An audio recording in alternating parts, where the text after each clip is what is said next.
crafty friends, Christina here with you today to show you this fun graduation cap card.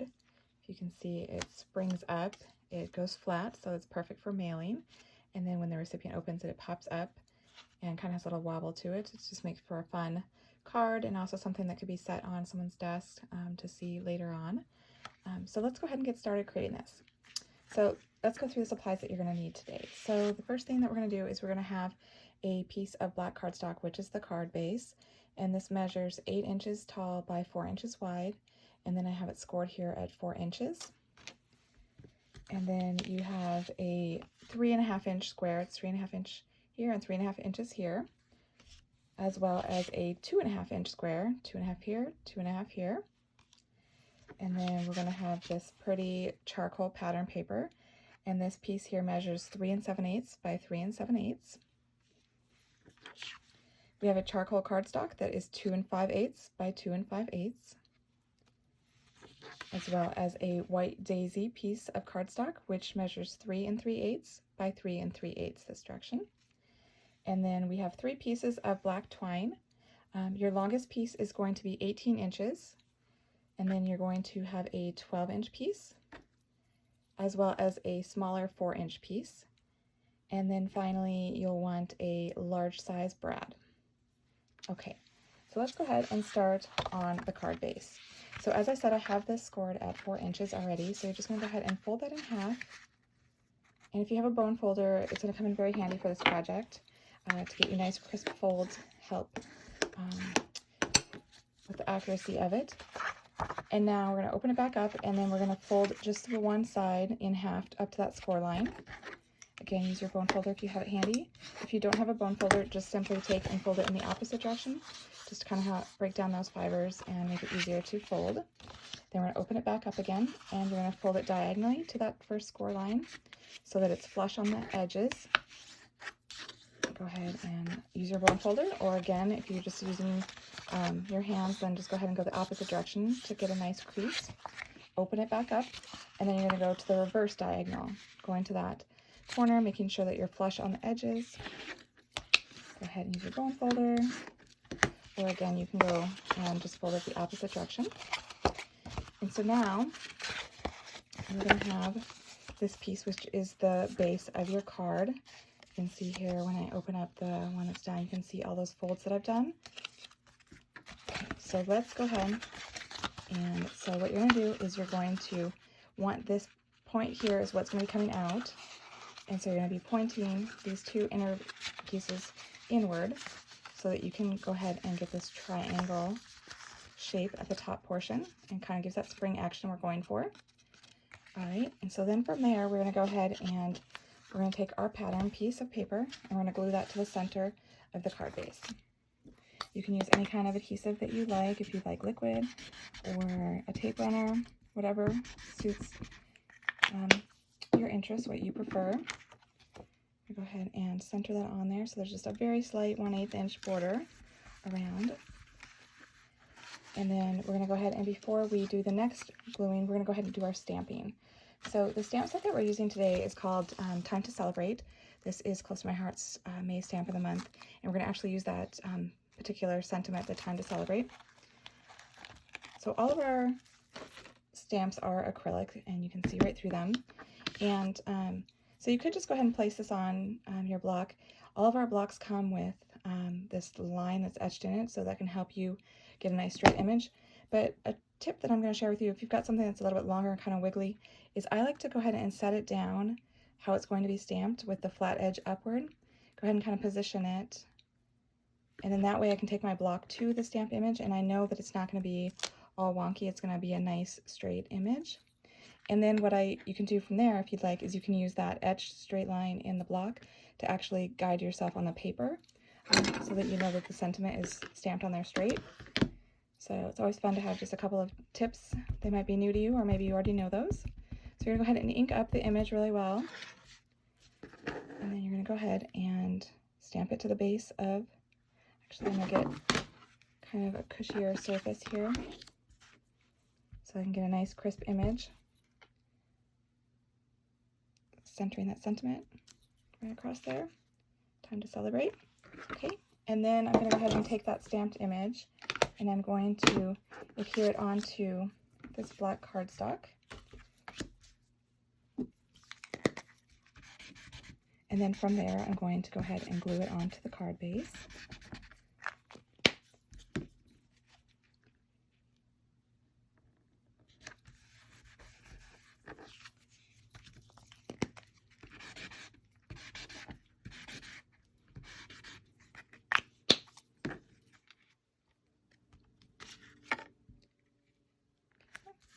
We have our sentiment of our card here. All right, so now we're going to go ahead and we're going to be building the top portion of our card with the little hat. So we're going to start by taking our charcoal piece and we're going to glue that right flush to the base of this triangle. And so the best way to do that so you don't have excess glue is to just put the adhesive directly onto this triangle piece and then take your cardstock and glue that on there. So I'm just going to go ahead and open this up so that it's flush and straight against the table here. And you'll notice that my glue that I'm using comes out blue. This is a two-way glue that when you go ahead and you glue down your paper right away, it's a permanent bond, whereas if I waited and let it become clear and tacky, it would be a repositionable adhesive. So it's kind of a nice feature. Okay, so now we've got that ready. So what I'm going to do now is I'm actually going to put a really strong adhesive here on this triangle piece, and I'm going to glue that down onto the card base because that's what's going to create that spring effect so that when the recipient takes it out of the envelope, it will pop up.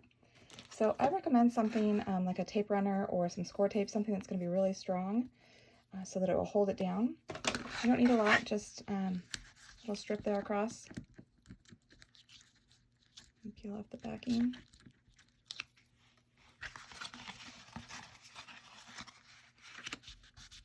So it holds it on there. You get that pop, a little bit of wiggle. All right, so now we're going to go ahead and we are going to build the graduation cap portion. So how we're going to do that is we're going to take the longest piece, the 18 inches, and I started by folding it in half, and then I'm going to fold it into like thirds. And you don't have to be precise on this, it's just a way to kind of get a little bit fuller of a tassel. And then I'm going to take the short portion, and that's what I'm going to use to tie it together, to make a little loop so that I can put that onto the cap. So the first thing you're going to do is you're going to loop that through all those strands. You're going to then tie it into a knot so that it closes it and holds it in place. And then you're going to do another knot up at the top.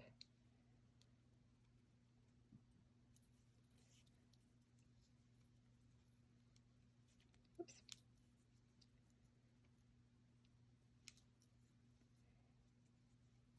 When I did this earlier, 4 inches was adequate, but perhaps you might want to go a little bit longer than 4 inches. Go ahead and pull. You just don't want it to be too long because you don't want to have too much space here between. Okay, and then just trim that off. All right, so then the next thing is we want it to kind of see how it kind of separates because that's how we looped it together. We don't want that to really look like that. So we're going to take this longer piece, and just like tassels have kind of a band of tassel or of the twine kind of wrapped around it, we're going to just wrap around. There's no correct number of times. You're just going to do it several times until you feel like you've got a good hold there, and then tie that off on a knot.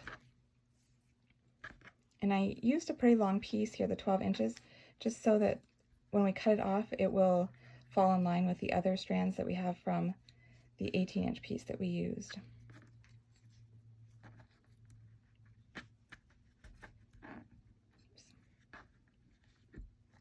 You can kind of fiddle with it a little bit after you get it tied, pulling it up a little bit more toward the top, getting it tight, and then just go ahead and bring the strands all together so that you can cut them all the same length. Okay. Oops. Okay, and now you have your tassel. Okay, so then what you're going to do is we are going to poke a hole in this. So you can use your piercing tool, you can use your scissors, whatever works best for you. You're going to go about center and just eyeball it. Go ahead and get a good hole there through it. And then we're going to take that big brad. So you can leave whatever color you have, you can leave it like that. Or if you want it to be black to go with your project, you can always take a black alcohol marker and color your metal embellishments. or even gems. If you have some sparkles or something like that that you want to change the color of them, you can always take your alcohol markers and color them. They take the color really well. That way you can coordinate your project however you want it. Okay, so we have a black brad now. So then we're going to go ahead and we're going to use that loop that we created with a 4-inch strand, and we're going to poke the brad through there and then through the hole. Then we're going to go ahead and close up those prongs, and there you have your top of your hat with your tassel. So then to go ahead and attach that on there, we're going to use some foam tape to give it some lift. So I'm just going to cut a couple squares of our 3D foam here and take the backing off. And then I'm going to go ahead and center that on that charcoal cardstock like that. And there you have it. You have your fun little graduation hat card, Time to Celebrate. And if you wanted to write a sentiment beyond just having this space here, you could always put a piece of white daisy on here on the back of the card, and that's where you could write your sentiment, which is what I've done here on my sample. So I did a congrats also from that same stamp set, that Time to Celebrate, and then a couple lighter colored stars just to accent it. But so a really fun project, super easy, but great for a graduate. So until next time, stay crafty.